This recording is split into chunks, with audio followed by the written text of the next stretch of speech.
নিজের কাজের সৌজন্যে দেশের বাইরে যারা স্বীকৃত, পুরস্কৃত বা বাংলাদেশকে প্রতিনিধিত্ব করছেন তাদেরকে আমরা বলছি বড় মঞ্চের তারকা। দর্শক, আমন্ত্রণ জানাচ্ছি প্রথম আলোর অনলাইন আয়োজন হাতিল নিবেদিত বড় মঞ্চের তারকা অনুষ্ঠানে।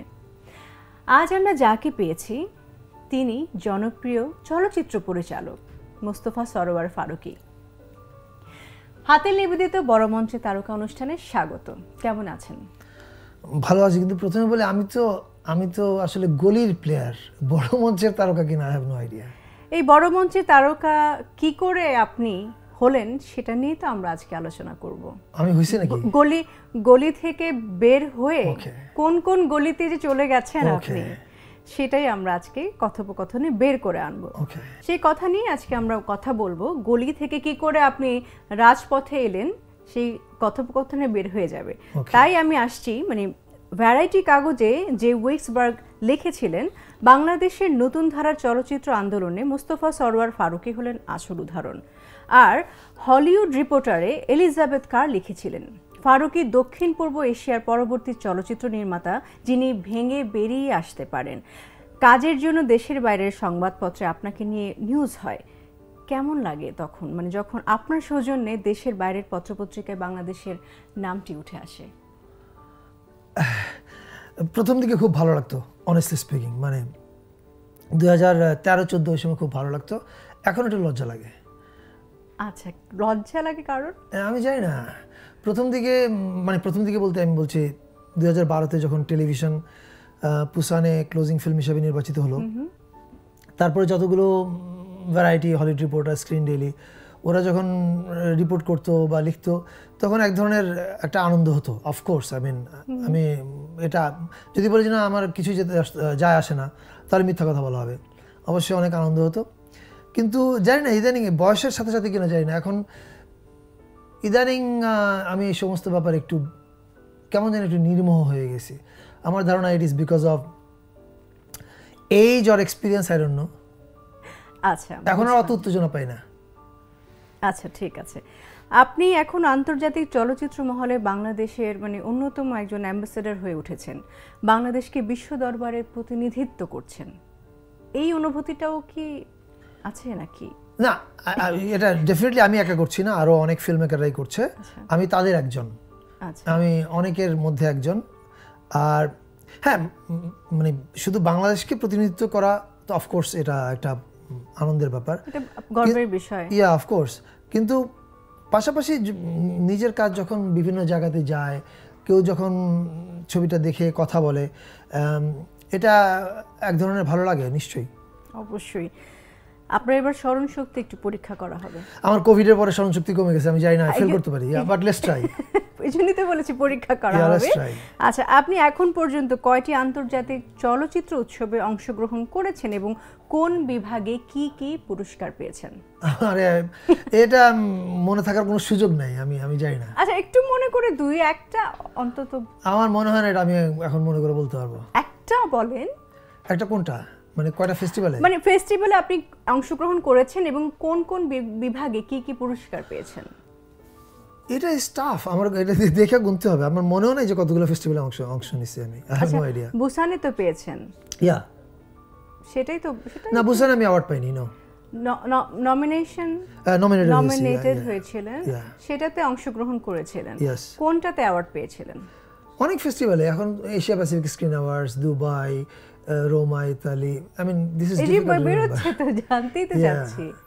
আচ্ছা, তার মানে স্মরণশক্তি একটু কোভিডের পরে আমার স্মরণশক্তি কমে গেছে, বাট কোভিডের আগে হইলেও স্মরণশক্তি কমে যেত। আমি আমার বাসায় কখনো পুরস্কার রাখি না।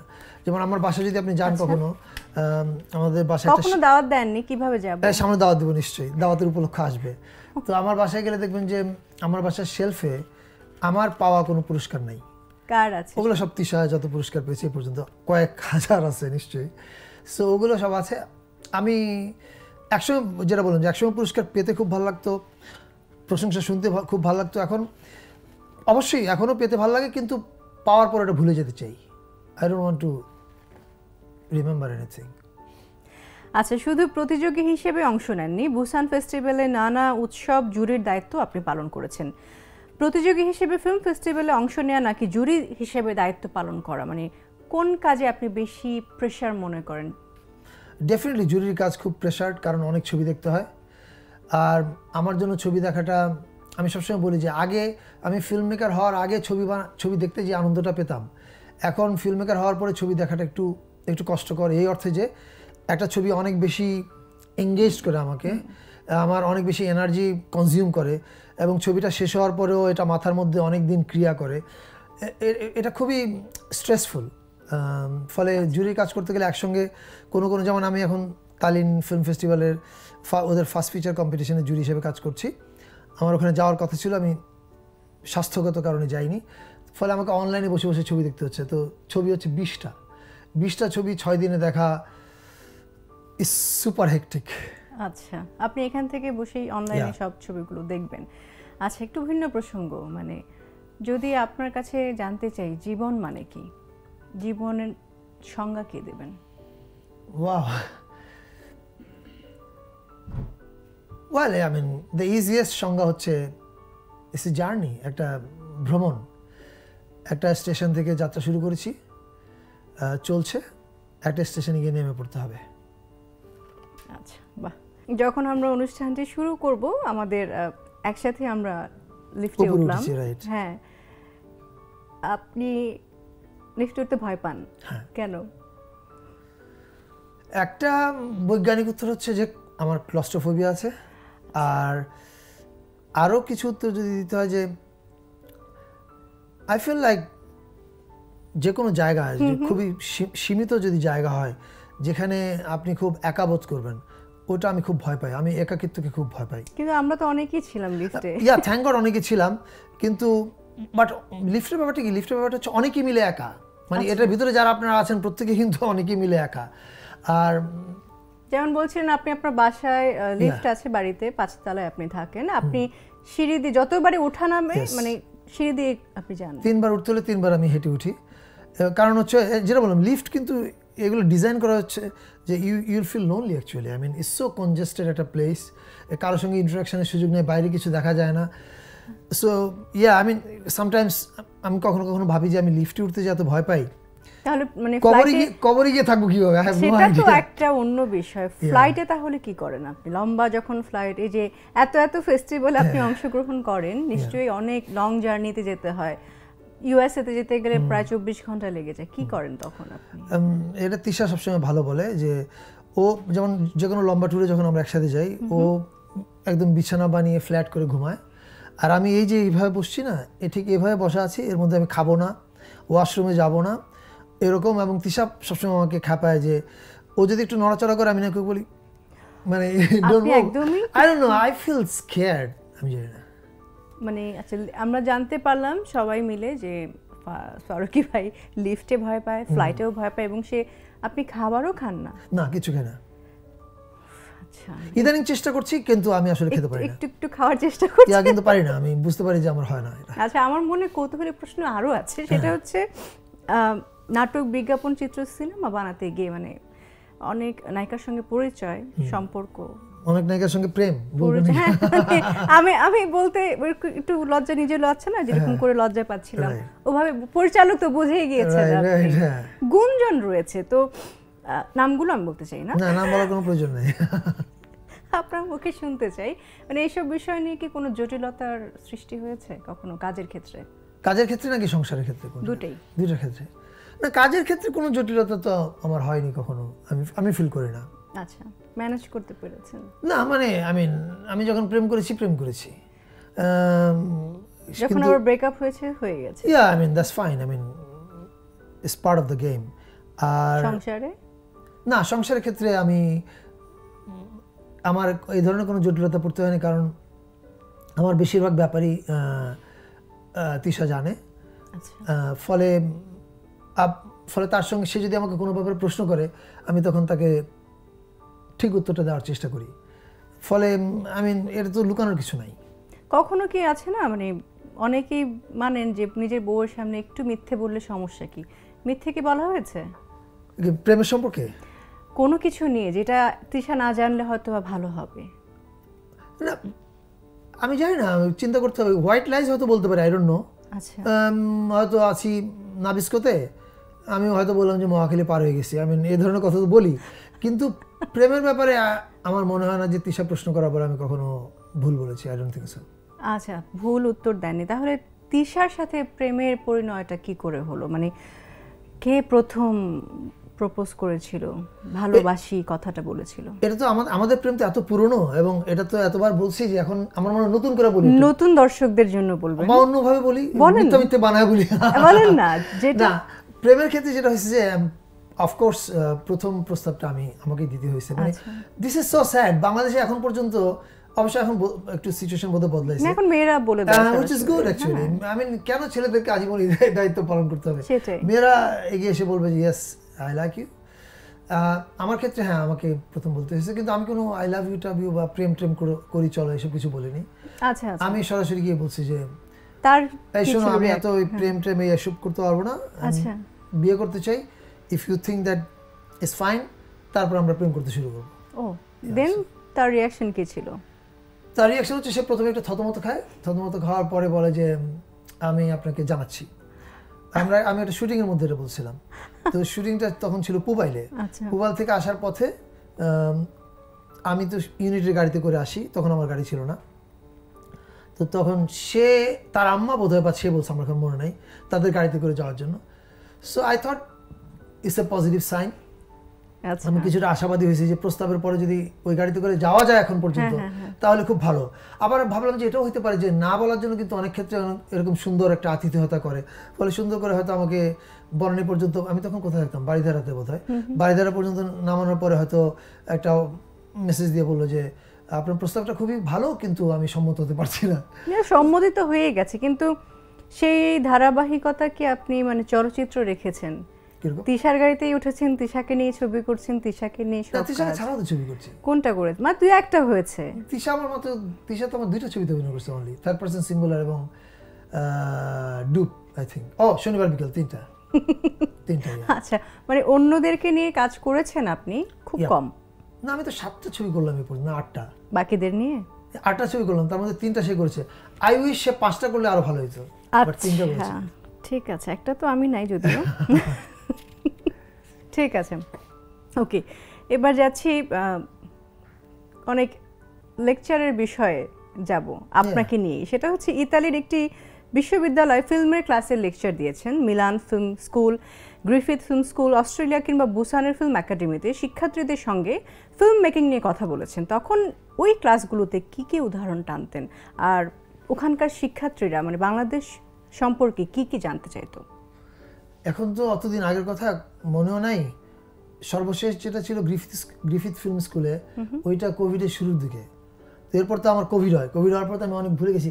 হ্যাঁ, বাংলাদেশ সম্পর্কে তো অনেক অনেক উদাহরণই দিতাম, কারণ হয় কি, যখনই ক্লাস নেওয়া বা লেকচার দেওয়া কিন্তু ইজ নট জ্ঞান দান করা, এটা অনেকটা হচ্ছে যে ইন্টারাকশন করা। যে আমি এতটুকু ভ্রমণ করেছি, ভ্রমণ করতে গিয়ে আমি ওরকম একটা দেশ থেকে এসেছি, আমি এই কাজ করেছি, করতে গিয়ে আমার এই অভিজ্ঞতার মধ্যে দিয়ে যেতে হয়েছে, তো আমি এই অভিজ্ঞতাগুলো বললাম।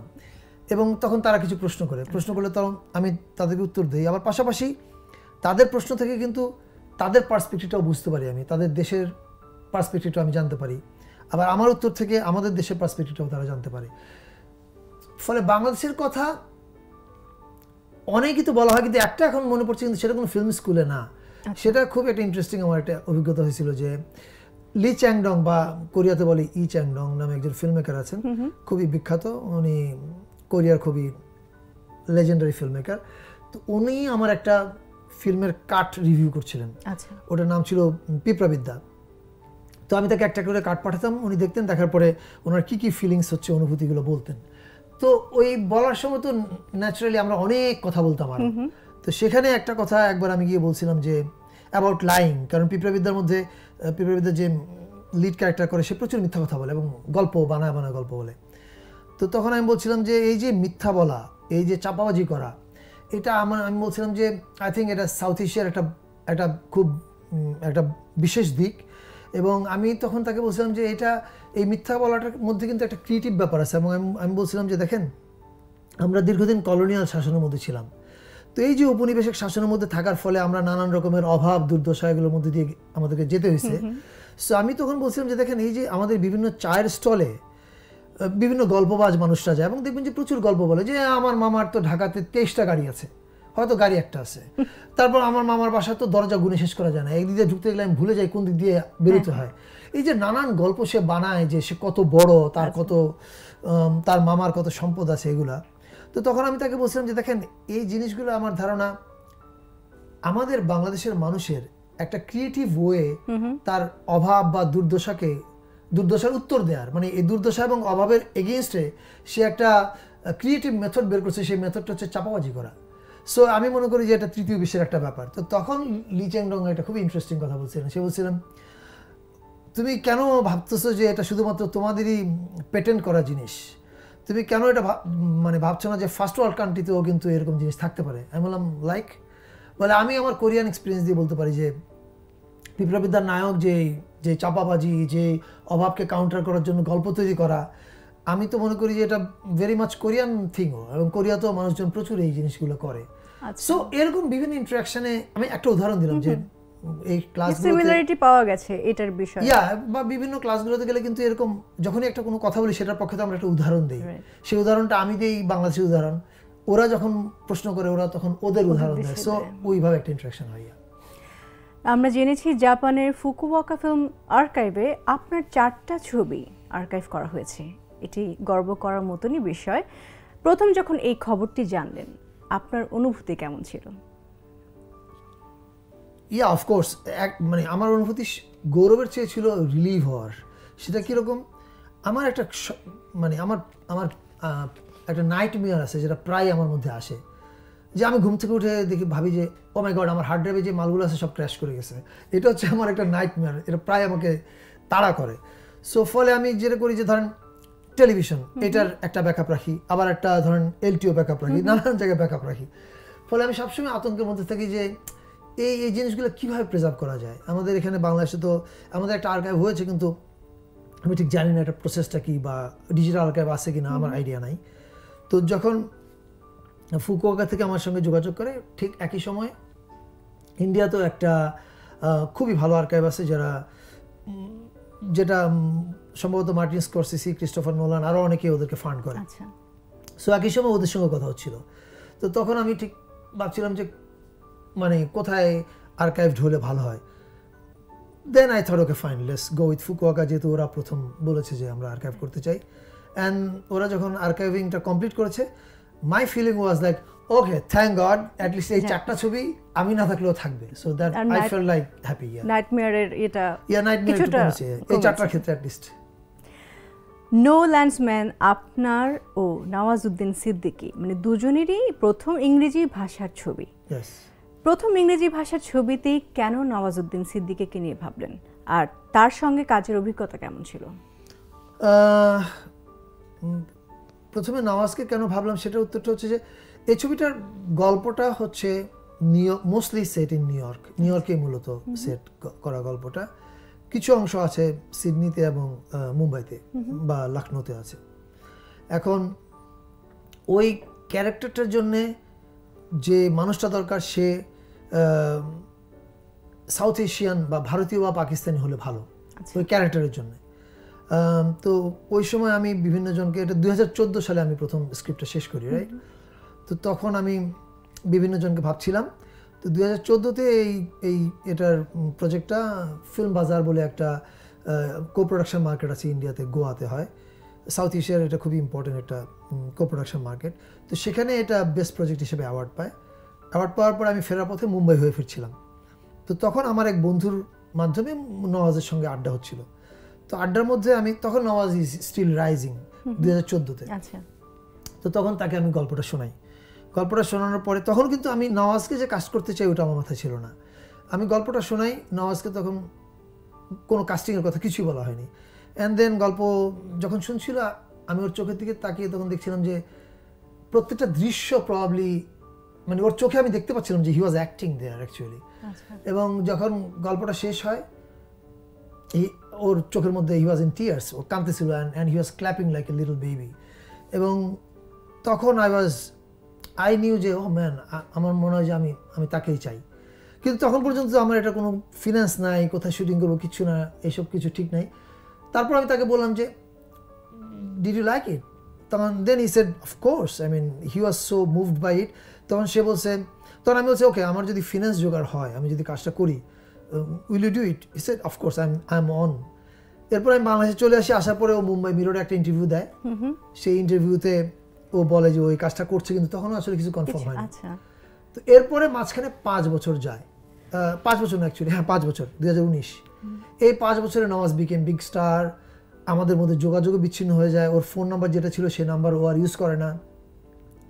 সো আমরা কমপ্লিটলি ডিটাচড। 2019 সালের জানুয়ারিতে আমি একটা ছবি শুটিং করতে যাব, গোপন ছবি, যে ছবিটা আমার করা হয়নি এখনো।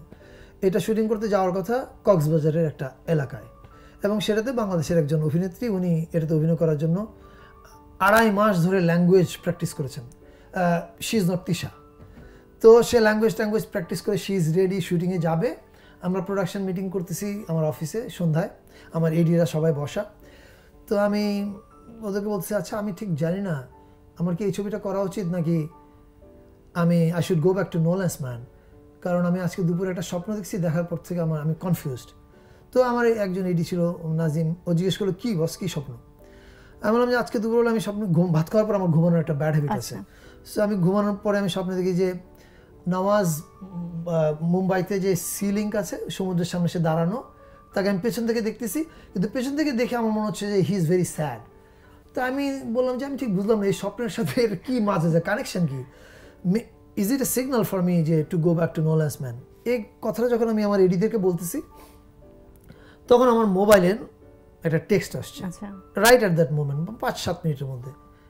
তো টেক্সটের মধ্যে লেখা যে হাউ আর ইউ ব্রো, এবং এই নাম্বারটা আমি চিনি না। Then I replied who's this please. এই নাম্বারটা ইন্ডিয়ান, কিন্তু আমি জানি না কে। তো আমি জিজ্ঞেস করলাম যে হুজ দিস প্লিজ। তখন ওখান থেকে একটা 1 ওয়ার্ড রিপ্লাই আসলো, Nawaz. Then I save the number. আমি নাম্বার সেভ করে হোয়াটসঅ্যাপে ওকে কল দিলাম। কল দিয়ে বললাম যে উড ইউ বিলিভ আমি জাস্ট 5-7 মিনিট আগে আমার এডিদেরকে তোমার কথা বলতেছিলাম, বিকজ আমি এরকম একটা স্বপ্ন দেখছি আজকে দুপুরে, এবং আমি ওদেরকে বলতেছিলাম যে আমি কি এই ছবিটা শুটিং করবো নাকি I should go back to no less man, কিন্তু নো লেস ম্যানে যাবো কীভাবে?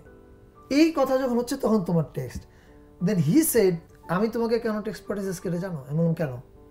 বলে গত বেশ কিছুদিন ধরে আমি ভাবতেছি এই ছবিটা কেন আমরা করছি না। তখন আমি ওকে বললাম যে করছি না because I don't have finance. আমি তো কীভাবে করবো, আমার কাস্টিং ঠিক নেই, ফিনান্স ঠিক নেই। তখন সে আমাকে বললো তুমি মুম্বাই আসতে পারো, কবে আর্লিয়েস্ট আসতে পারবো? আমি বললাম কবে আসলে হয়? বললো তুমি এক কাজ করো 22 তারিখে আসো। এটা 19 বা 20 তারিখের কথা, 19 তারিখের কথা। আমি বললাম ইয়েস আই এম কামিং। বলে ফোন রাখলাম। রাখার পরে আমি আবিষ্কার করলাম আমার তো ভিসা নাই ইন্ডিয়ার, how to go on 22nd। And then আমি কাউকে ফোন করে ভিসা একদিনে ম্যানেজ করি, অ্যান্ড আই ওয়েন দেয়ার। তারপরে ওর গাড়ি পাঠায়, আমি ওর অফিসে যাই। যাওয়ার পর আমরা 1 ঘন্টা মিটিং করি। 1 ঘন্টা মিটিংয়ের পরে we logged, he said okay I am coming on board as producer, let's do it. এবং এটা আমরা এই ডিসেম্বরে করবো, let's lock it, and then we did it. বাহ। So it's more cinematic than মানে হ্যাঁ, মানে একটা গল্পের পেছনের গল্প। Yeah, it is cinematic, yeah. আবার আমরা সেই নওয়াজ থেকে এখন চলে যাচ্ছি বলিউডের শক্তিশালী অভিনেতা প্রয়াত ইরফান খান।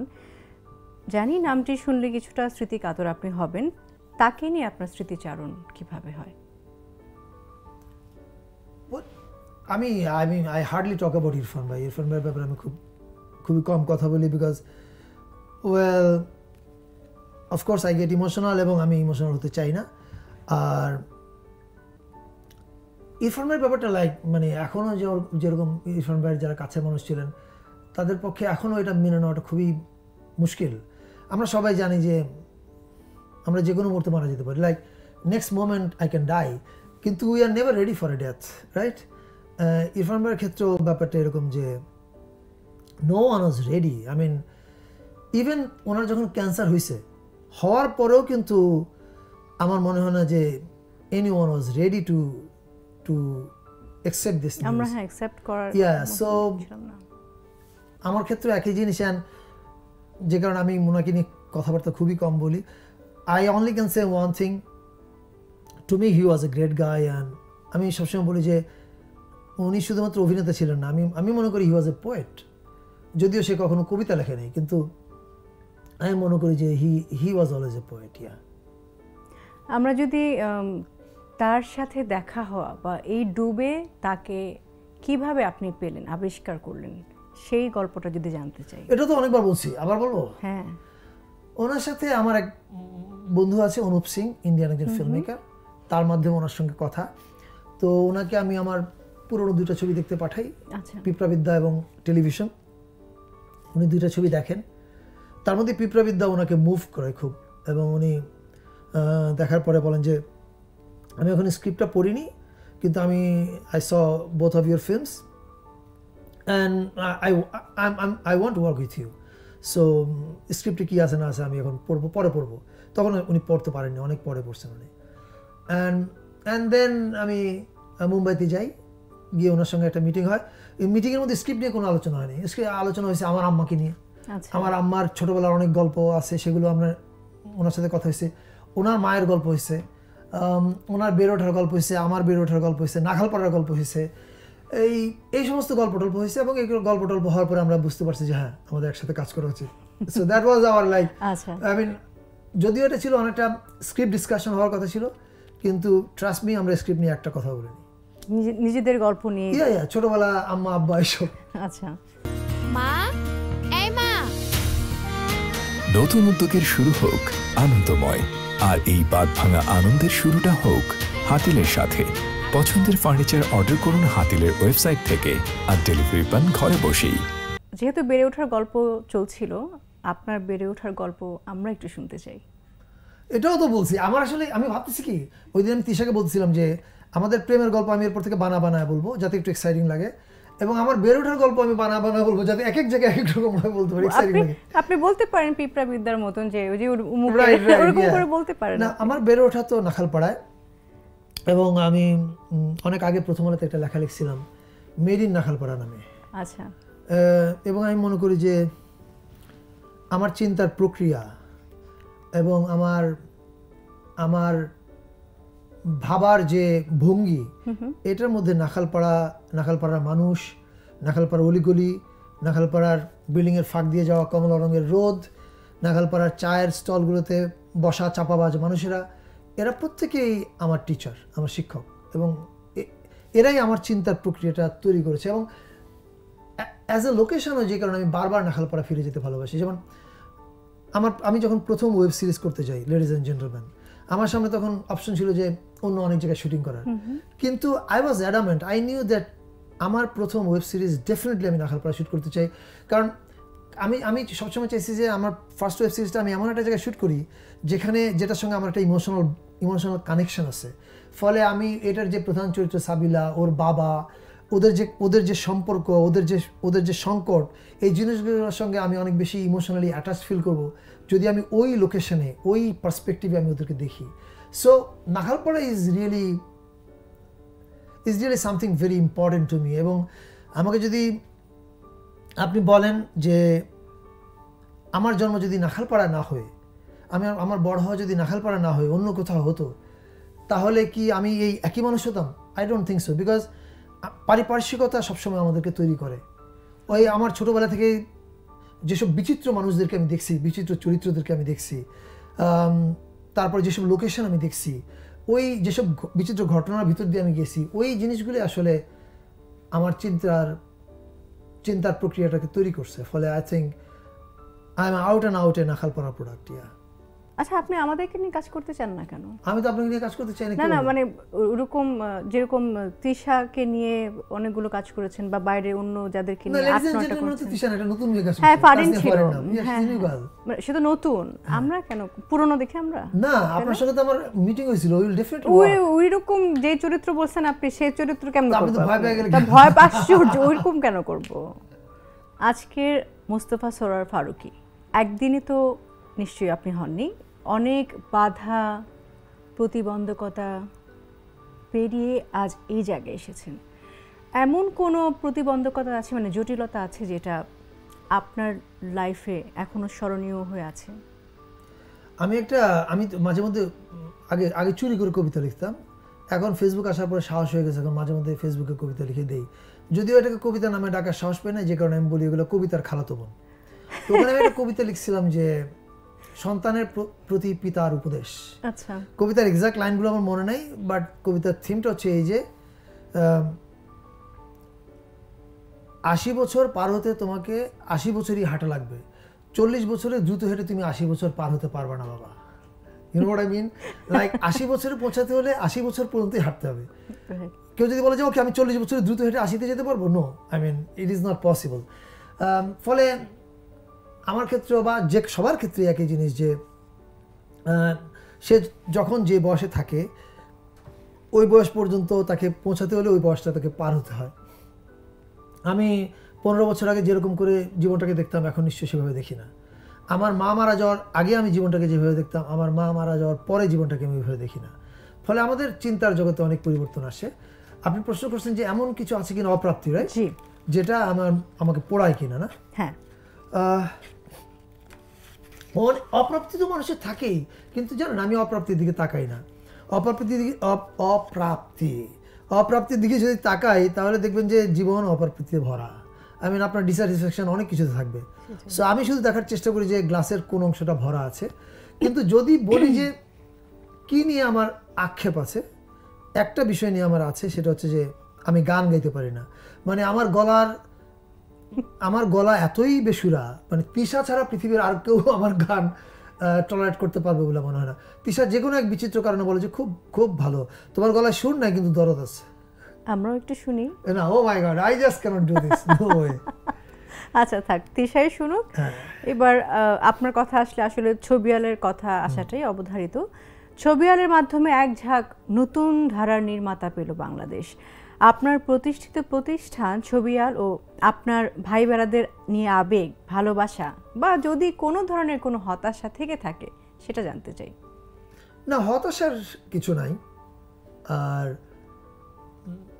মানে তারা কেমন করছে, কেউ কি ভালো করছে বা যে ভালো করতে পারতো সে হারিয়ে গেছে, এমন কোনো কিছু? না, আমি ইন্ডিভিজুয়ালি বলতে চাই না, ইন্ডিভিজুয়ালি বলাটা ঠিক হবে না। আর এমনি ছবিওয়ালা ভাই ব্রাদারদের ক্ষেত্রে যে এটা সবাই জানে যে জিনিসটা কিন্তু কোনো মানে আমরা এমন কোনো ম্যানিফেস্টো নিয়ে নামি নাই যে আসো আমরা এতগুলো ফিল্ম মেকার বাংলাদেশে জন্ম দিতে হবে এরকম বা এরকম একটা বিপ্লব করতে হবে, এরকম কোনো ম্যানিফেস্টো আমার ছিল না। বাট অনেক ভালো নির্মাতা তো পেয়েছি আমরা। হ্যাঁ, কিন্তু আমার ক্ষেত্রে ঘটনাটা, আমার ক্ষেত্রে যেটা বললাম যে অ্যাডহক বেসিসে কাজ, সেটা কীরকম যে আমি যখন টেলিভিশনে কাজ করতে শুরু করলাম, চড়ুইভাতির সময় আমি একটা কাজ করেছিলাম, তখন সাইবার ক্যাফে ছিল। এখন তো আর সাইবার ক্যাফের কালচার নেই, প্রত্যেকের মোবাইল হচ্ছে সাইবার ক্যাফে। তো তখন সাইবার ক্যাফেতে আমি যেটা করলাম, ঢাকা শহরের সবগুলো সাইবার ক্যাফেতে আমি চড়ুইভাতির পোস্টার লাগাই। সেই পোস্টারের নিচে আমার ইমেল অ্যাড্রেসটা দিয়ে দিই, কারণ আমার উদ্দেশ্যই ছিল যে যারা সাইবার ক্যাফেতে যায়, যে ইয়াং অডিয়েন্সটা, এই ইয়াং গ্রুপটা হচ্ছে আমার উদ্দিষ্ট দর্শক, আমি এদেরকে চাই। আচ্ছা, কারণ আমি জানতাম যে এদেরকে নিয়ে আমার আগামী 20 বছর বড় হতে হবে, এদের পরবর্তী প্রজন্ম, এদের সঙ্গে হাত ধরাধরি করে আমি বড় হব। ফলে আমি যদি ছবি বানাতে চাই, আমি ফিল্ম মেকিং করতে চাই, তাহলে এই জেনারেশনটাকে, এই ভবিষ্যতের দিকে আমার তাকাতে হবে। দেন আই ডিড ইট, আমি ওখানে পোস্টার লাগাই। তো লাগানোর পরে যেটা হয় যে বিভিন্ন প্রাইভেট ইউনিভার্সিটি, পাবলিক ইউনিভার্সিটি থেকে আমার কাছে বিভিন্ন ছেলেপেলেরা চিঠি লিখতে শুরু করে। অনেকে অভিনয় করতে চায়, অনেকে শয়তানি করে, দুষ্টামি করতে ইমেল করে, অনেকে প্রেমের কথা বলে, অনেকে কাজ শিখতে চায়। তো এদের মধ্যে যারা কাজ শিখতে চায় তাদের মধ্যে সবচেয়ে নাছোড়বান্দা যাদেরকে সরানো যাচ্ছে না, তাদেরকে আমি তখন বলতাম যে আচ্ছা ঠিক আছে, অমুক দিন আসো, আমি ওখানে শুটিং করি, ওখানে আসো। তো আসার পরে বলতাম যে আচ্ছা তুমি এক কাজ করো, আমরা তো একটা শুটিংয়ের বাড়িতে থাকি, ওখানে থাকো, খাও দাও, শুটিং করো, কাজ শিখো, তারপর দেখা যাক, তারপর একসময় হয়তো অ্যাসিস্ট্যান্ট ডিরেক্টর হয়ে যাবে, দেখি পারো কিনা। আচ্ছা, আগে খাও দাও, থাকো, দেখো জিনিসটা বলছো যে if you can do it. তো এই করতে করতে একজন, দুইজন, তিনজন করতে করতে দেখা গেল যে 10, 12, 14 জন হয়ে গেছে। তো তখন আমরা চিন্তা করলাম যে what to do with them, মানে কী করা যেতে পারে। ওই সময় চ্যানেল 1 প্রতিষ্ঠা পায়। তো চ্যানেল 1 তখন আমার কাছে একটা সিরিজ চাই, যে আমি একটা সিরিজ বানাবো, মেগা সিরিজ। তখন আমি বিজ্ঞাপন নিয়ে খুব ব্যস্ত। আমি বললাম যে দেখেন, আমি সিরিজ বানাতে পারবো না, কিন্তু আমি যদি একটা নতুন কিছু দেই আপনারা নেবেন কিনা। বলে আপনি যেটা খুশি দেন, আমরা আসি। তো আমি বললাম ওকে ফাইন। তো তারা তো জানে যে আমি একটা কিছু দিব। তো যেদিন মিটিংয়ে গেলাম বলতে যে নতুন কি দিব, তখন আমি বললাম যে আমার এখানে অনেক অ্যাসিস্ট্যান্টরা কাজ করে, প্রায় 14 জনের মতো আছে। এখন আমি মনে করি 14 জনই qualified to make their own film. তো আমি টেলিভিশনে একটা ফিল্ম ফেস্টিভ্যাল করতে চাই এবং এটার নাম হবে ছবি আলো উৎসব। আমার ফার্স্ট টাইম, আমার এডিদের মধ্যে যারা ফার্স্ট টাইমার, প্রথম গল্পটা তারা এখানে বানাবে 40 মিনিটের শর্ট ফিল্ম বা 60 মিনিট হোয়াট এভার। দ্বিতীয়টা আর বানাতে পারবে না, দ্বিতীয়টা সে অন্য জায়গায় করবে। সো ফার্স্ট টাইমাররা শুধু এখানে কাজ করবে। তো অনেকক্ষণ শোনার পরে চ্যানেল ওয়ানের কর্তৃপক্ষ বললেন যে না সবই ঠিক আছে, কিন্তু এটা আমি বেচবো কীভাবে, মানে এর নতুন ছেলে পেলে এর কে আমাকে স্পন্সর করবে। তো তখন আমি তাদেরকে বললাম যে আচ্ছা ঠিক আছে ফাইন, বেটার রাস্তা আমি করে দিচ্ছি, মানে you want to sell me right, okay fine, আমি সোল্ড হব। আমরা একটা প্রোমো বানাবো, যে প্রোমোর মধ্যে আমি থাকবো, আমার চারপাশে ওরা থাকবে, আমি ওদের কাঁধের উপর হাত দিয়ে দাঁড়াবো, দাঁড়ায় আমরা এটা প্রোমো চালাবো। তো লোকে বুঝবে যে আমি বানাচ্ছি বা আমি ইনভলভ আছি। So that's how we marketed it. আমরা এটা তখন ওদের কাছে সেল করি। অ্যান্ড থ্যাঙ্কফুলি ওই সময় ওই প্রোডাকশনগুলো খুবই ইয়াংদের কাছে খুবই পপুলার হয় এবং চ্যানেল ওয়ানের probably one of the most popular chunk ছিল এটা, এবং যার কারণে তাদের অন্যান্য চাঙ্কেরও বিজ্ঞাপন রেট অনেক বাড়ে। And then that's how it became history. এটা আসলে আগে থেকে পরিকল্পনা করে কোনো কিছু করে না। বাহ। আপনার প্রিয় পরিচালক আব্বাস কিয়ারোস্তামি, সেটা আমরা অনেকেই জানি, কিন্তু কেন সে আপনার প্রিয় এবং কি কি দিক থেকে আপনাকে প্রভাবিত করে সেগুলো আজকে জানতে চাই। আমার প্রিয় পরিচালক কিন্তু শুধুমাত্র আব্বাস কিয়ারোস্তামি না, আমার প্রিয় পরিচালক অনেক। আচ্ছা, Abbas Kiarostami definitely one of them. আমার প্রিয় পরিচালক কিম কি-দুকও বটে, মোহসেন মাকমাল-বাফু বটে, আসগার ফারাদিও বটে, ওয়াং কার-ওয়াই বটে, লি চ্যাং-ডং বটে। বাট তার নামটাই মনে হয় বেশি শোনা যায়। আই মিন হয়তো আমি জানি না। ব্রেসও বটে, অনেক, তারকোভস্কি বটে, প্রচুর। এটা সত্য, তবে এটা সত্য কথা যে আমি কিয়ারোস্তামির ছবি দ্বারা অনেক মুভড। এখন ওনার ছবি আমার মধ্যে কোনো প্রভাব ফেলেছে কিনা এটা আমার পক্ষে বলা মুশকিল। এটা ইতিহাস বিশ্লেষণ করবে, সময় বিশ্লেষণ করবে, বা এই সময় বসেও এটা বোঝা মুশকিল। হয়তো আরও 20 বছর পরে বা 30 বছর পরে অন্য কোনো প্রজন্মের ফিল্ম মেকাররা বা ক্রিটিকরা এসে বিশ্লেষণ করবে, আমার পক্ষে এটা বলা মুশকিল। তবে আমি ওনার ছবির যেটা পছন্দ করি সেটা হচ্ছে যে ওনার ছবি ইজ এক্সট্রিমলি উইটি কিন্তু ভেরি সাটল। মানে ওনার উইটটা ইন দ্য ফেস না, মুখের উপর ছুঁড়ে মারে না, খুবই সাটল উইট আছে ওনার মধ্যে, অ্যান্ড ভেরি মাচ পোয়েটিক। মানে ওনার ওনার ওনার মানে মানব সম্পর্কগুলো উনি যেভাবে ডিল করে, সেই চরিত্রগুলোর সম্পর্ক যদি দেখেন, দেখলে বুঝতে পারবেন যে মনে হচ্ছে যে একজন কবি গল্পটা আমাদেরকে বলছে। সো এই যে একজন কবি গল্পটা বলছে, এইটা ওনার দৃশ্যবিন্যাস, ওনার এডিটিংয়ের রিদম, ওনার সিনেমাটোগ্রাফি এবং ওনার ক্যারেক্টারগুলোর নড়াচড়ার মধ্যে আমরা টের পাই। এটা আমি মনে করি যে আমাকে অনেক বেশি কি বলে মুভড করেছি। আচ্ছা, খ্যাতমান চলচ্চিত্র নির্মাতা সত্যজিৎ রায় ও আপনার জন্ম একই দিনে, এটা কি কাকতালীয় নাকি বড় নির্মাতাদের জন্ম একই দিনে হয়? আমি জানি না, এটা নিয়ে আমি বিব্রত। অ্যাকচুয়ালি বিব্রত এই কারণে যে মাঝখানে প্রথম দিকে খুব ভালো ছিল, অনেকে উইশ করতো, এরপরে গত 2 বছর দেখলাম যে অনলাইনে এটা নিয়ে মারামারি হচ্ছে এক ধরনের। একদল লোক আবির্ভূত হয়েছে এটা বলতে যে সত্যজিতের জন্মদিনে মোস্তফা সরোয়ার ফারুকী উইশ করবে না, it is not right, only wish Satyajit Ray. আবার আরেক দল দেখেছি ফেসবুকে এসে লিখছে যে ফারুকী কোনো ফিল্ম মেকার হলো যে ওকে নিয়ে কেন মে মাসের 2 তারিখে কথা বলতে হবে। সো এরকম নানান রকমের মারামারি চলছে, অনলাইনে গ্রুপিং হয়, মারামারি চলছে। সো এই মারামারি দেখে আমি খুবই বিব্রত বোধ করি। আমি যারা আমার জন্ম মানে মে মাসের 2 তারিখে যারা আমাকে উইশ করেন তাদের কাছে আমি কৃতজ্ঞ, কারণ ভালোবাসা পেলে আমি বলতে যাই, বা কেউ যদি আমাকে বলে যে আল্লাহ আপনাকে বাঁচিয়ে রাখুক, I feel so thankful and I feel so glad. আর যারা আমাকে কেউ উইশ করছে বলে যারা বিরক্ত বা বিব্রত হন, তাদের প্রতি আমি সহানুভূতিশীল। কিন্তু খোদার কসম বিশ্বাস করেন আমার জন্মে আমার কোনো হাত ছিল না, I had nothing to do with it. Like আমার একজন বন্ধু আছে শওকত আমিন কোরকি নাম, he is a Kurdish film maker, খুবই দুর্দান্ত কিছু ছবি বানিয়েছে। তার মধ্যে একটা ছবি হচ্ছে memories on stone, I think, আমি নামটা ভুলও বলতে পারি। আর ওর লেটেস্ট ছবিটা হচ্ছে দ্য এক্সাম, এটা এবার কার্লো ইভেরিতে কম্পিটিশনে ছিল। সো আমি এবং কোরকি আমরা দুজন একই সঙ্গে জুরি ছিলাম অ্যাপসাতে, এবং অ্যাপসা থেকে আমরা আবিষ্কার করলাম আমাদের দুইজনেরই জন্ম একই দিন, মে মাসের 2 তারিখ, এবং একই বছরের 1973। তো আমি ওখানেও আমার কোনো হাত ছিল না যে কোরকি আর আমি যে একই দিনে জন্মাবো, শুধু জন্মাবো তা না, একই সঙ্গে ফিল্ম মেকার হবো এবং একই জায়গা থেকে অ্যাপসা অ্যাওয়ার্ডে দুজনেই জুরি হবো, and then will become friend. এটা তো কোনো কিছু আমাদের হাত ছিল না, এটার ক্ষেত্রে আমার হাত নেই। তবে সত্যজিৎ রায় অফকোর্স বাঙালি ফিল্ম মেকারদের মধ্যে, মানে বাংলা ভাষী ফিল্ম মেকারদের মধ্যে লেজেন্ডারি, আমি এই বিষয়ে তো বলার কোনো প্রয়োজন নাই। কিন্তু পাশাপাশি যে জায়গা থেকে এই রিয়াকশনটা আসে সেটা আমি মনে করি যে এরকম জায়গা থেকে, যে একটা প্রফিটিক জায়গা থেকে। কিন্তু দেখেন আর্টিস্টরা বা ফিল্ম মেকাররা সে যেই হোক, এমনকি ধরেন আমার পরে একদম নতুন যে ছবি বানাচ্ছে, একদম ফার্স্ট টাইম ফিল্ম মেকার, সেও নিশ্চয়ই কারো মতো হতে চায় না। পৃথিবীর কোনো ফিল্ম মেকার কারো মতো হতে চায় না যদি সে authentic and author film maker হয়। এবং আমিও নিশ্চয়ই কখনোই কারো মতো হওয়ার চেষ্টা করি নাই, ফলে জাস্ট জন্মটাই একই দিনে হয়ে গেছে, এর তো আমার কিছু করার নাই। অস্কার জয়ী বিখ্যাত সঙ্গীত পরিচালক এ.আর রহমানের সঙ্গে যোগাযোগ ও কাজের অভিজ্ঞতা একটু শুনতে চাই। ওয়েল, কাজের অভিজ্ঞতা is amazing actually. I mean, যে কোনো বড়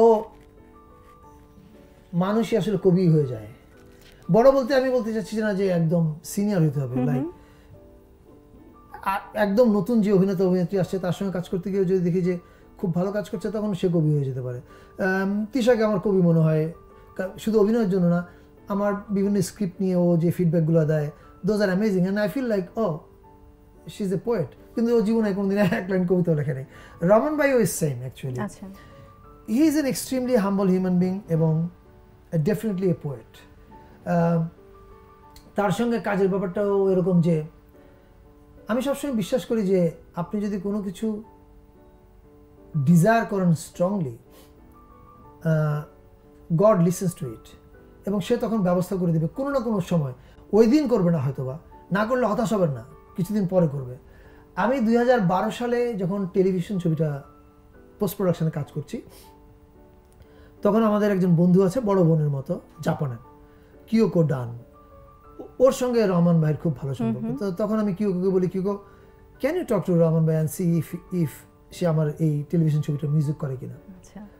তো তখন আমি জানি না কিয়োকো কথা বলছে কিনা, সে আমাকে এটা বলে নেই, বাট কিয়োকো কিছুদিন পরে আমাকে বলছে যে I think let's not try it this time, it will happen sometimes. তো কথা বলছে কিনা আমি জানি না। তো এরপরে 8 বছর পার হয়ে যায়, 7 বছর, 2012-তে টেলিভিশন আমি বানাই। 2019-এ আমি পুসানে যাই। তখন আমি কি জন্য যাই, 2019-এ আমি পুসানে যাই এশিয়ান ফিল্ম একাডেমিতে একটা ওয়ার্কশপ নেওয়ার জন্য। ওই motion picture association of America একটা ওয়ার্কশপ করা ওদের সঙ্গে একদিনের। তো ওই ওয়ার্কশপে আমি যাই। তো ওইখানে ওই বছর রমন ভাই ছিলেন। অ্যান্ড দেন আমি যাওয়ার পরে কিয়োকো আমাকে বললেন, কিয়োকো একই বছর ছিলেন, তো কিয়োকো আমাকে বললেন যে এই আজকে রাতে ডিনার আছে, রহমান যাবে, ইউ প্লিজ জয়েন। তো আমি ওকে বললাম যে রহমান ভাই কি জানে আমি যাব, বিকজ আমি অনাহত গেস্ট হতে চাই না। তো তখন সে আমাকে ফোন দিয়ে বললো যে অফকোর্স জানে, আমি রহমান তোমাকে আমন্ত্রণ না জানালে আমি কেন তোমাকে বলবো। আমি okay fine, I will go. Then আমি ডিনারে যাই। ডিনারে আমরা কোনো কাজ টাজ নিয়ে কোনো কথা হয় নাই, বিভিন্ন কথাবার্তা হয়, এটা হয় সেটা হয়, নানাবিধ আড্ডা হয়। ডিনার শেষে আমি চলে আসি। চলে আসার পরে কিয়োকো আমাকে বলে যে রহমান ভাইয়ের সঙ্গে আমার কথা হয়েছে তোমার ব্যাপারে, তুমি মুম্বাইতে গেলে ওর সঙ্গে দেখা করো। দেন আমি নোল্যান্সম্যানের আমার আমেরিকান অস্ট্রেলিয়া পার্টের শুটিং শেষ হয়ে যায়। আমি ওইটা একটা মানে এডিটিং করছি, ওই সময় ওনার সঙ্গে দেখা করতে যাই আমি আর তিশা। তো যাওয়ার পরে উনি আমাকে বলেন যে আমি গল্পটা শোনার পরে বলে যে সাউন্ডস ভেরি ইন্টারেস্টিং, কিন্তু আমি আসলে ফার্স্ট কাটটা না দেখে কিছু বলতে পারবো না, আমাকে আগে ছবিটা দেখতে হবে। আমি বলছি কবে দেখতে চান, বলে আজকে দেখাও। তখন কিন্তু আমার এডিটিং শেষ না, কিন্তু ভাগ্য মানে ঘটনাচক্রে আমার সঙ্গে আমার এডিটর ওখানে মুম্বাইতে আমার সাথে ছিল। এটা দুপুরে উনি আমাকে এই কথা বলে। আমি বললাম কখন দেখাতে হবে, বলে আজকে রাতে আমার ফ্লাইট 4:30 এলেতে, আমি রাতের 12টার দিকে যাব হচ্ছে তাজ ল্যান্ডসে, ওখানে জাভেদ আখতারের বার্থডে আছে, আমি একটা রুম রাখছি, তুমি এসে ওই রুমে ওয়েট করো, আমি বার্থডে থেকে এসেই ছবিটা দেখে তারপর চলে যাবো। আমি বলছি ওকে ডান। আমি বেরোয় তিশাকে বললাম তিশা ছবি কিন্তু এডিট করা হয়নি 20%, এখন দেখাবো কিভাবে। তিশা বলে তুমি যতটুকু পারো করো। এবার আমি হোটেলে যাই, আমার এডিটর মোমিনকে ডাকি, আমরা যতটুকু পারি ফিনিশ করতে, মানে রাফ কাটের মধ্যে ছিল কিন্তু যতখানি গোছানো যায়। তো গোছানোর পরে রাতের বেলা আমরা ওখানে যাই, কিন্তু গিয়ে ওখানে ওই বার্থডেতে যেটা হয় বলিউডের এত স্টার আসছে, ফলে ওদের দেরি হয় আর কি আমার সঙ্গে দেখা করতে। তো রাউন্ড ভাই যখন দেখা করতে আসে তখন অলরেডি প্রায় 2টা-2:30টার মতো বেজে গেছে, মানে ওর ফ্লাইট টাইম চলে আসছে। তো রাউন্ড ভাই আমাকে বললো যে আমি কি গাড়িতে দেখতে পারি, চলো চলো গাড়িতে বসি। আই ফিল লাইক গাড়িতে ছবিটা দেখলে ঠিক হবে না, কারণ উনি মনোযোগ দিতে পারবে না এবং ঠিক হবে না। আমি তখন তাকে বলি যে না, আপনি এলেতে যান, আমি আপনাকে মানে একটা সিকিউর লিঙ্ক পাঠাবো, আপনি ওখানে দেখেন। বলে ওকে ফাইন। আমি আসলে একটা সময় বাই করলাম, এর সময় পাওয়া গেল। নেক্সট 2 দিন আমি ছবিটা এডিট শেষ করার পরে তাকে লিঙ্ক পাঠাই। লিঙ্ক পাঠানোর পরে he saw it and he mail yes let's do it, and then we did it. আপনার সিনেমার নামগুলো একটু ব্যতিক্রম, ব্যাচেলার, টেলিভিশন, পিঁপড়া বিদ্যা, থার্ড পারসন সিঙ্গুলার নাম্বার, ডুব, নো, ল্যান্ডসম্যান। মানে নাম নির্বাচনে সিনেমার গল্প প্রাধান্য পায় নাকি অন্য কিছু? না, অফকোর্স গল্প ছাড়া কি প্রাধান্য পাবে, অনলি গল্প। আচ্ছা, বাংলাদেশ, ভারত, জার্মানির যৌথ প্রযোজনায় ছবি স্যাটারডে আফটারনুন, মানে শনিবার বিকেল নিয়ে কোনো আপডেট কিছু আছে? মানে কিছু কি বলতে চান এই ছবি নিয়ে? আমি এটা নিয়ে বলতে চাই না, কারণ এটা নিয়ে বলতে গেলে আই বিকাম অ্যাংরি, এবং আমি অ্যাংরি হতে চাই না। আমি শুধু একটা কথা বলতে চাই যে ছবিটা যেহেতু বানানো হয়েছে, আমি মারা গেলে পরেও এই ছবিটা বাংলাদেশের মানুষ দেখবে। যারা এই ছবিটাকে নিষিদ্ধ করার মাধ্যমে ভাবছেন যে এই ছবিটা কোনোদিন বাংলাদেশের মানুষ দেখবে না, তারা ভুল করছেন। এই ছবি বানানো হয়েছে, এই ছবি বাংলাদেশের মানুষ দেখবে, এবং আমি এই পৃথিবীতে থাকি বা না থাকি, মানুষ দেখলে পরে তখন জাজ করতে পারবে যে আসলে ছবিটাতে কি ছিল, কেন এটা নিষিদ্ধ করতে হয়েছে, এবং তখন তারা নিজেরাই তাদের উত্তর খুঁজে পাবে, এবং তখন তারা বুঝতে পারবে যে এটা কি অবিচার হয়েছিল নাকি সুবিচার হয়েছিল। আশা রাখি ছবিটি আলোর মুখ দেখবে, আমরাও দেখতে পাবো। সো নাখালপাড়ার প্রোডাক্ট, নাখালপাড়ার গলির ছেলেটি থেকে আমরা আপনাকে যে রাজপথে আনা হলো, আপনি নিজেই যে রাজপথে চলে এলেন, এই অনুষ্ঠানের মাধ্যমে আমরা সবাই জেনে গেলাম। এবং হাতিল বড় মঞ্চের তারকায় সময় দেওয়ার জন্য অনেক অনেক ধন্যবাদ। আমরা অনুষ্ঠানের একেবারে শেষ পর্যায়ে চলে এসেছি, বিদায় নেবার সময়। আপনার কিছু বলার আছে? No, I want to thank you and the organizers আর যারা এই অনুষ্ঠান দেখছেন তাদের সবাইকে বলতে চাই, let's be tolerant to each other. এই পৃথিবীটা আমরা খুব সামান্য কিছুদিনের জন্য আছি, আমরা একজন আরেকজনের প্রতি একটু যদি সহিষ্ণু হই, then the world will be beautiful. অনেক অনেক ধন্যবাদ। প্রিয় দর্শক, আপনারা দেখছিলেন হাতিল নিবেদিত বড় মঞ্চের তারকা। আগামীতে নতুন কোনো অতিথির সাথে দেখা হবে, সেই পর্যন্ত ভালো থাকুন, সুস্থ থাকুন। মা, এই মা, নতুন উদ্যোগের শুরু হোক আনন্দময়, আর এই বাঁধ ভাঙা আনন্দের শুরুটা হোক হাতিলের সাথে। পছন্দের ফার্নিচার অর্ডার করুন হাতিলের ওয়েবসাইট থেকে, আর ডেলিভারি পান ঘরে বসেই।